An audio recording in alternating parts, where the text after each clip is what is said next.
కూటమి ప్రభుత్వం రావడంతో అమరావతి తిరిగి ప్రాణం పోసుకుంది. సీఎం చంద్రబాబు సారథ్యంలో ఆకాశమే హద్దుగా పరుగులు పెడుతోన్న అమరావతి నిర్మాణంలో కీలక అడుగు పడింది. నవ్యాంధ్ర రాజధానికి ప్రపంచ బ్యాంకు నుంచి నిధులొచ్చాయి. మరోవైపు అమరావతి పనులను పునః ప్రారంభించేందుకు ప్రధాని మోదీ రానున్నారు.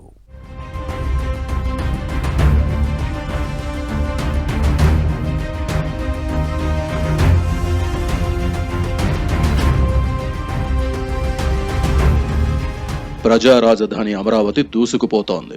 అమరావతి నిర్మాణమే లక్ష్యంగా పెట్టుకున్న సీఎం చంద్రబాబు ఆ దిశగా వేగంగా అడుగులు వేస్తున్నారు. వీలైనన్ని మార్గాల ద్వారా నిధులను సేకరించి వడివడిగా పనులు చేపట్టింది చంద్రబాబు ప్రభుత్వం. ఈ క్రమంలోనే ప్రజా రాజధాని అమరావతి నిర్మాణంలో కీలక అడుగు పడింది. అమరావతి సుస్థిర అభివృద్ధి ప్రాజెక్టుకు భారీ సాయం అందింది. అమరావతి ప్రాజెక్టు ఆర్థిక సాయానికి ఇచ్చిన హామీ నెరవేరుస్తూ ప్రపంచ బ్యాంక్ నిధులు విడుదల చేసింది. మొదటి విడతగా 3,535 కోట్ల రుణాన్ని ప్రపంచ బ్యాంకు విడుదల చేసింది. ఈ నిధులు ఏపీ ప్రభుత్వ ఖాతాలో జమ అయ్యాయి. ప్రపంచ బ్యాంకు నిధులు విడుదల చేయడంతో త్వరలో ఏషియన్ డెవలప్మెంట్ బ్యాంక్ నుంచి కూడా మొదటి విడత రుణం విడుదలయ్యే అవకాశాలున్నట్టు తెలుస్తోంది.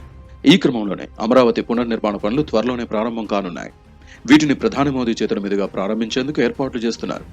రాజధాని నిర్మాణ పనులను పునఃప్రారంభించడంతో పాటు ఇతర అభివృద్ధి పనులకు శంకుస్థాపన, ప్రారంభోత్సవాలకు ఈ నెలలో ప్రధాని మోదీ అమరావతికి రానున్నారు.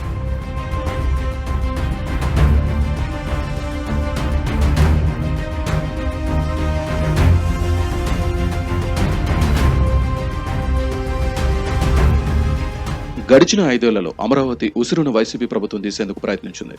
3 రాజధానుల పేరుతో అమరావతి అవకాశాలకు అడ్డుకట్ట వేసింది.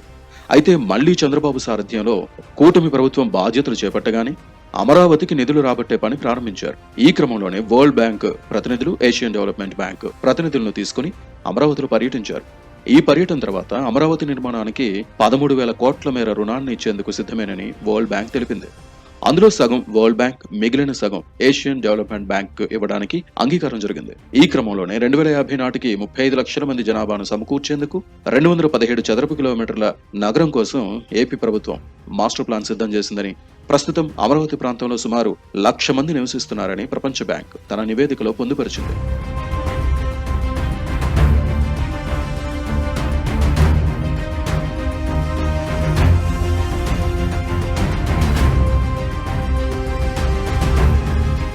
రాజధాని కోసం ప్రపంచ బ్యాంకు 6,700 కోట్లు, ఏడీబీ 6,700 కోట్లు కలిపి మొత్తం 13,000 కోట్లను అప్పుగా ఇస్తున్నాయి.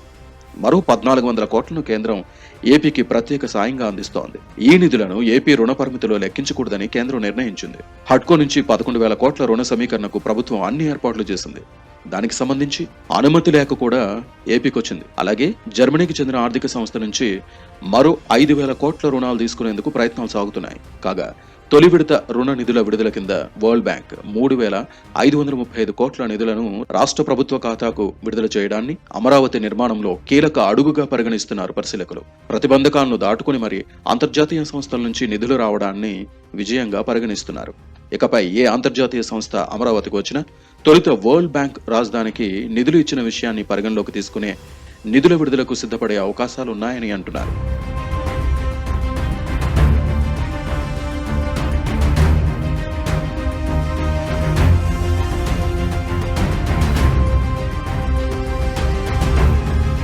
నిజానికి అమరావతి నిర్మాణం కోసం ప్రపంచ బ్యాంక్, ఏడీబీ రుణాన్ని గతేడాది డిసెంబర్లోనే ఆమోదించాయి. దీనిలో భాగంగా ఈ ఏడాది జనవరిలోనే ప్రపంచ బ్యాంకు నుంచి మొదటి విడత రుణం విడుదల కావాల్సింది. అయితే ఈ ప్రాంతం రాజధానిగా పనికిరాదని, అప్పు ఇవ్వొద్దంటూ కొందరు వరల్డ్ బ్యాంకు లేఖలు రాశారు.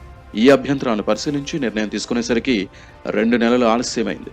2018లో కూడా వైసీపీ ఇలాంటి కుట్రలు చేసి అమరావతికి అప్పు రాకుండా అడ్డుపుల్లలు వేసింది. కానీ ఈసారి వారి ప్రయత్నాలన్నీ విఫలమయ్యాయి. మొత్తానికి కూటమి ప్రభుత్వం రాకతో అమరావతి ప్రాంతంలో మళ్లీ సందడి నెలకొంది. సీఎం చంద్రబాబు సంకల్పంతో అమరావతి తిరిగి ఊపిరి పీల్చుకుంది.